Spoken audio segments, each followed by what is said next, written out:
Beyond the Gates spoilers tease that Jacob Hawthorne will directly confront Bill over his potential involvement in Martin's issues. The setting is bleak and tense, colored by the recent disappearance of Martin and the unraveling mystery left in his wake. Jacob, sharp and emotionally charged, corners Bill in his cluttered office, the walls lined with dusty trophies and old files that haven't seen daylight in years. His words are precise, almost surgical. "What did you know about Martin's actions? And when did you know it?" Bill, aging and with the nervous twitch of someone who's dodged too many bullets in life, feigns ignorance. "I don't know what you're talking about," he says, eyes darting. He keeps his tone steady, but there's something brittle behind his words. The silence in the room, stretched thin by Jacob's unflinching glare, tells its own story. Bill knows more than he says, but saying anything would be a death sentence socially, politically, and legally. Bill carefully repositions himself, leaning back as though putting distance between himself and the accusation. "You're barking up the wrong tree, Jacob. I had nothing to do with Martin's decisions. You know how he was. Impulsive. Troubled. That boy's been off the rails for years." Jacob isn't buying it. He walks out, his mind reeling. Doubt has taken root, and he needs something more concrete. That's when he recalls a conversation he accidentally overheard weeks ago in the quiet corners of the community center. Vernon Dupree. Naomi Hawthorne. Whispers. Guilt. A name spoken in too low a tone to be innocent. Jacob finds Vernon at his workshop, the place a maze of rusted tools and twisted metal. Vernon is a man who carries his past in his posture, his shoulders stooped as though crushed under the weight of secrets too old and dark to forget. Jacob doesn't waste time. "I know about Martin. I know what he did. And I think you do too." Vernon's face changes, subtly at first. His jaw tightens and his hands still. Then he sighs, a long, exhausted breath that sounds like surrender. He nods toward a stool. "Sit. You deserve to hear the truth, though I'm not sure you'll be any better for it." The story Vernon tells is fragmented, broken by emotion and regret. Martin, he says, didn't start out a killer. He was trying to protect Vernon during a late-night scuffle-gone-wrong confrontation that escalated far too quickly and ended in blood. Vernon never asked him to kill. But when it happened, he didn't stop him. Worse, he helped bury the evidence. Jacob listens in disbelief, his heart pounding. The story doesn't end there. Recently, Martin made another mistake. A bad one. Samantha and Tyrell Richardson had been close to him, practically family. But they started digging, piecing things together. They confronted him, not with rage, but with heartbreak. They saw the cracks in his stories. They knew something was off. Vernon's voice trembles. He couldn't take it. The idea of losing them. He panicked. Said something he shouldn't have. That's when they started pulling away. Tyrell told him never to step foot near their house again. Samantha was in tears. The air thickens with implication. Martin's collapse wasn't just professional. It was personal. Every bond he had was unraveling. Jacob stands up abruptly. "You realize what this means? You and Martin both covered up a murder. That makes you complicit." Vernon tries to argue, his voice rising. "It wasn't like that. I didn't ask him to do it. I was in shock. I didn't know what to do." "You knew enough to hide it," Jacob snaps. It's then that Naomi enters. She hadn't expected Jacob there. She certainly hadn't expected Vernon to be halfway through a confession. She rushes forward. "Jacob, please. We can talk about this." But Jacob is already pulling out his radio. "This is Hawthorne. I need a unit at Vernon Dupree's residence. We have a suspect in connection to a previously unreported homicide." Vernon's face goes pale. Naomi pleads, stepping in between them, her voice breaking. "You don't understand. You don't know what this will do." "I know what it already did," Jacob replies, cold. "And I'm not letting it go any further." The arrest is swift. Vernon doesn't resist. Maybe he's tired. Maybe he knows that this day was always coming. Naomi stands alone in the driveway as the squad car drives away, her hands clenched into fists, trembling. Her world already fragilized collapsing. Jacob watches from his own car, a storm of thoughts spinning behind his eyes. What started as a simple inquiry is beginning to unravel into a web of deceit and blood that touches everyone he thought he could trust. He returns to his office and starts piecing things together. The timeline, the players, every lie told, every silence that now screams with guilt. He pulls out Martin's old case files. The inconsistencies begin to pop. Suddenly, questions arise he never thought to ask. Who else knew? Who else helped cover it up? Bill, for one, is back on the radar. His denial was too clean, too rehearsed. Jacob wonders who else Bill has been protecting. Is Naomi just another pawn in a larger game? Or was she trying to protect Vernon? Her brother? The next morning, Jacob visits Samantha Richardson. She's reluctant to open the door, her eyes red from nights of restless sleep. But she lets him in. They sit in the quiet of her living room, the silence filled with the weight of all they don't want to say. You tried to help Martin, Jacob says quietly. Didn't you? She nods slowly. He was falling apart. We knew something was wrong. But he wouldn't let us in. Wouldn't tell us everything. Until one night, he broke. Said he did something terrible. Said he was going to lose everything. Tyrell enters the room then. His posture is guarded. You looking to pin this on us? No, Jacob replies. I need your help. Whatever he told you, I need to know. Tyrell hesitates, then nods. They begin recounting the night Martin came clean. Not every detail, but enough. He spoke of guilt, of blood, of something he did to protect someone he loved. Samantha had guessed it was Vernon, but Martin never said. He was terrified, she says. Not of prison, but of being alone. Jacob leaves with more questions than answers, but also a renewed sense of direction. He returns to the precinct and starts digging into Martin's past again. Friends, enemies, cases closed too quickly. There's something bigger. Something buried. He pulls old security footage. Phone records. Patterns begin to emerge. Bill's name surfaces too many times in contexts that make no sense. Why would Martin call Bill at 3 a.m.? 6 months ago? Why did Bill take a sudden 2-week trip to Mexico right after the incident Vernon described? Pieces begin clicking into place, but there's still a missing link. Someone who tied it all together.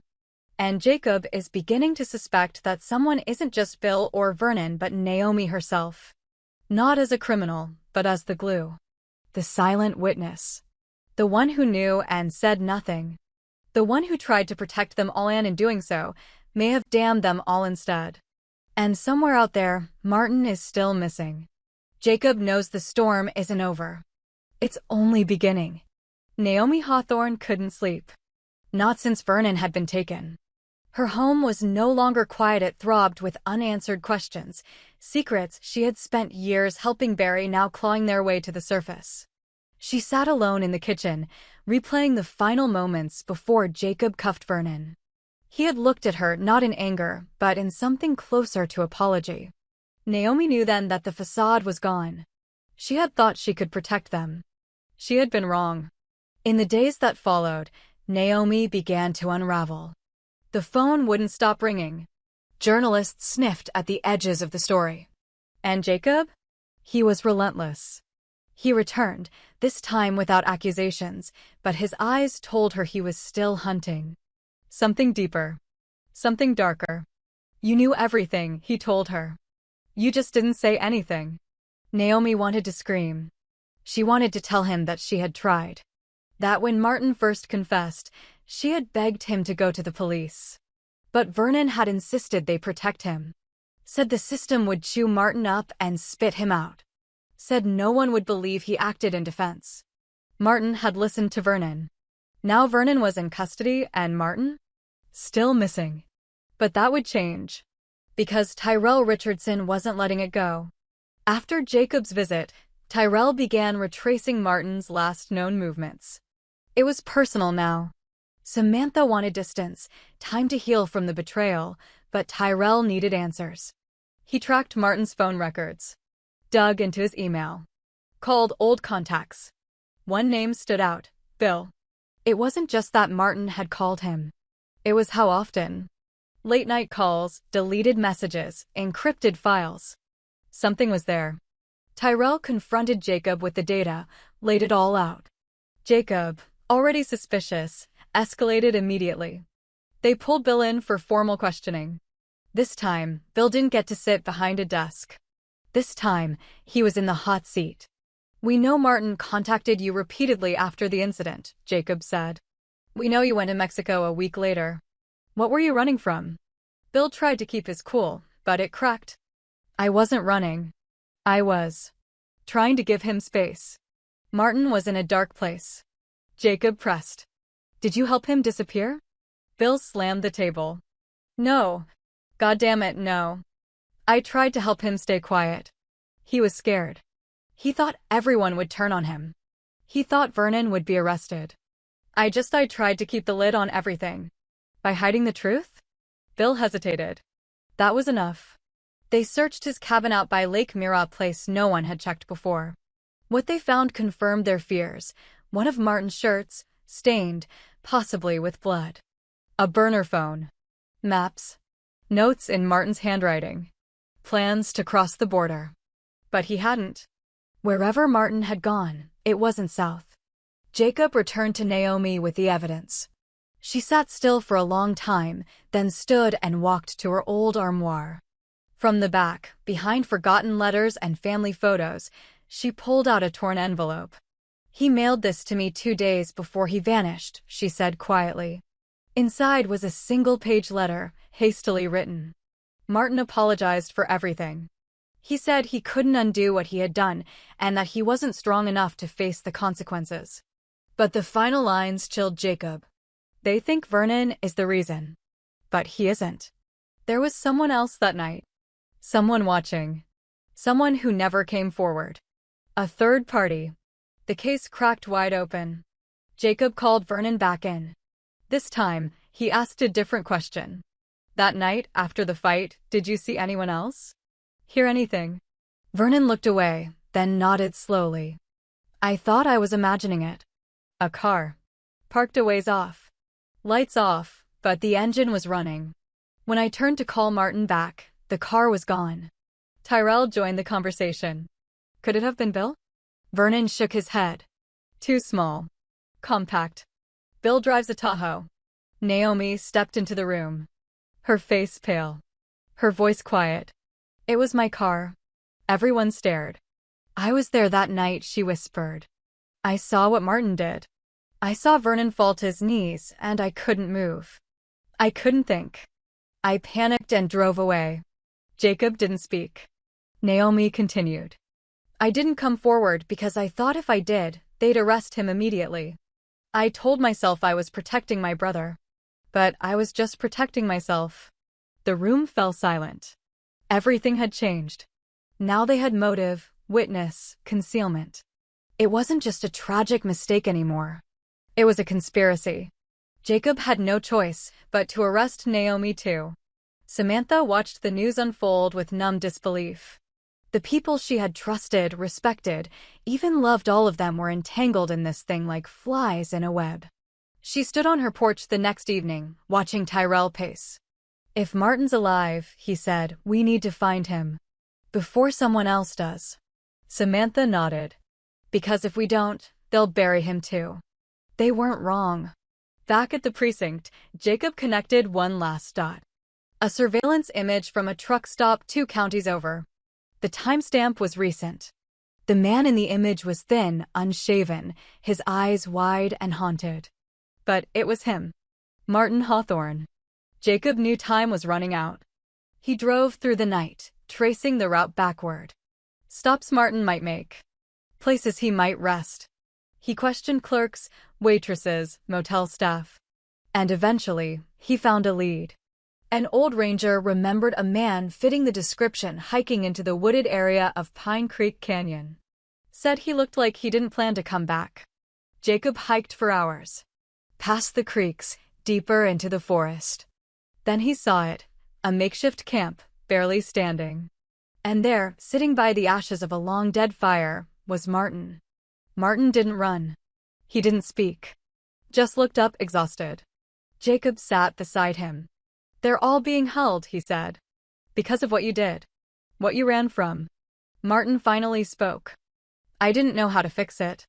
Then let's start by going back. Martin nodded. Back in town, the fallout began. Trials. Depositions. Testimonies. The truth laid bare in a courtroom thick with history and guilt. Martin confessed to the original crime and to running. Vernon was granted leniency for his cooperation, though he still served time for obstruction. Naomi, in a deal, received probation and mandatory counseling. Bill lost his position, his credibility shattered. And Jacob? He stayed in town. Not for justice. Not for redemption. But because some stories don't end clean. They just stop hurting long enough to keep moving. And maybe that was enough. Months passed. The dust settled, but the scars remained. Pine Creek Canyon had gone quiet again, its rustling leaves no longer hiding fugitives, but whispering remnants of the chaos that had unfolded. The town of Elbridge was forever changed not by a single crime, but by the unmasking of a collective silence. Martin Hawthorne sat behind a reinforced glass panel, awaiting sentencing. His face was leaner, his eyes darker, but there was no trace of denial in him now. Just fatigue and resolve. He had spoken the truth in court about Vernon, about Naomi, about the killing. But more importantly, he had spoken about the silence that followed, and how fear had driven every decision since. It didn't excuse what he did, but it explained it. Outside the courtroom, Samantha Richardson waited. She hadn't come for closure. She knew that wasn't real. She came because she needed Martin to know something. When she stepped into the visitation room, he looked up, unsure. You lost yourself, Martin, she said. But that night you told us the truth, even if it was too late. It meant something. You didn't run from who you were forever. He nodded slowly. I wanted to be better. I just didn't know how. You still can be. Even from here. When she left, Tyrell met her at the door. He had stayed away from Martin, not out of spite, but because forgiveness wasn't something he could fake. Still, he held Samantha's hand, walked with her back to the car, and for the first time in a long while, they didn't speak with pain between them. Back in Elbridge, Jacob Hawthorne returned to the precinct. His desk was cleaner now. The investigation files were boxed and labeled, but he hadn't yet moved them to storage. He kept them nearby, a reminder of the line between loyalty and justice. He passed Naomi on the courthouse steps one afternoon. She was different now, older somehow, her spirit quieter, but not broken. She greeted him with a nod, then walked past without a word. There was nothing left to say between them. She was rebuilding her life in silence, the way she had once buried the truth. Vernon Dupree, recently released, chose not to return to his workshop. Instead, he volunteered at a youth outreach center, teaching teenagers to weld, to build, to create something from nothing. He told them about mistakes, not specifics, but lessons. And in that, he found a measure of peace. As for Bill, his resignation became official. His reputation was beyond repair, but he never left town. Instead, he lived quietly in a small rental on the edge of Elbridge, growing vegetables and avoiding company. Some said he had found religion. Others said he drank himself to sleep. No one really knew. No one really cared. What remained was the story. The one people told in hushed tones. About the night Martin Hawthorne disappeared. About the secrets that were never supposed to be spoken. About how one man trying to do the right thing too late brought down a wall of lies built by so many. But in that collapse, there was space for something new. Jacob began writing reports differently. More questions. Fewer assumptions. He listened more carefully to victims, followed up with people who had once been ignored. He wasn't trying to atone for his family's role in the mess, but he was trying to learn from it. Samantha and Tyrell decided not to leave town. They stayed, not out of fear, but out of purpose. They helped launch a local initiative for restorative justice, a program meant to rebuild trust between the community and the institutions that had failed it. The court sentenced Martin to 10 years, with possibility of parole in 5. The decision was met with controversy. Some believed it was too late. Others believed it was fair, given the full picture. Martin accepted it without appeal. He wrote letters from Prizonto Naomi to Vernon to Samantha. He never asked for forgiveness, only understanding. One day, a new detective joined Jacob's team. Young, driven, idealistic. She asked Jacob why he still kept the Hawthorne files on his desk. Jacob looked at her and said, because the story didn't end with the arrest. It ended with who chose to stay. And in the fading light of an old town with fresh eyes, that was true enough.